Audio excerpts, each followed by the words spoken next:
উঠাৰ পিছতে চাওঁ যে পানীবোৰ একদম হাও হাও কৰি পানী আহি আছে, আমি গমেই নাপাওঁ। আমাৰ এই গাঁওখন মোটামুটি 8-10খন গাঁও ডুব গৈছে, মোটামুটি ঘৰে ঘৰে পানী। আমাৰ এতিয়া খাবলৈ শুবলৈ থাকিবলৈ বিৰাট দিগদাৰ হৈ গৈছে। জিলা উপায়ুক্ত আমালোকৰ খবৰ লোৱা নাই, স্থানীয় বিধায়কে আমাৰ বুজ লোৱা নাই, খবৰ লোৱা নাই। এইখিনি আমি সামৰি মাৰিছোঁ। বিরাট অসুবিধা হয়েছে। এই বিষয়ে আপনাদের সরকার কি আহ্বান জানাবো? সরকারকে কি মোটামুটি আমার গরু বাছুর ছাগল বেড়া মানুষজন সবের অসুবিধা হয়েছে। খাওয়া নাই দাওয়া নাই, কি খাম কি খাম। সরকারের কাছে কিবা সুবিধা, গরু বাছুরের সুবিধা দিতে হবো। সুবিধা তো হবই। ৰাতি 4টাৰ পিছত পানীটো তীব্ৰ বেগেৰে আহি আছিল আৰু সেই সময়ত মানুহে গম নোপোৱাকৈ পানীটো ঘৰ সদায় সোমাই গৈছে। সেইকাৰণে বহুত অসুবিধা হৈছে। আপোনালোকৰ প্ৰশাসনৰ পৰা কিবা খবৰ লৈছে নেকি?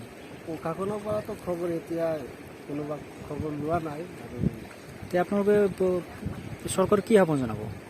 চৰকাৰৰ পৰাতো আহ্বান জনাব লাগে, এনেকুৱা পানী আগজাননী নিদিয়াকৈ পানী এনেকুৱা আহিছে, বহুত অসুবিধা হৈছে। সেইকাৰণে আমাৰ খোৱা বোৱা বা গৰু ছাগলী মৰাবিলাক বহুত অসুবিধা হৈছে।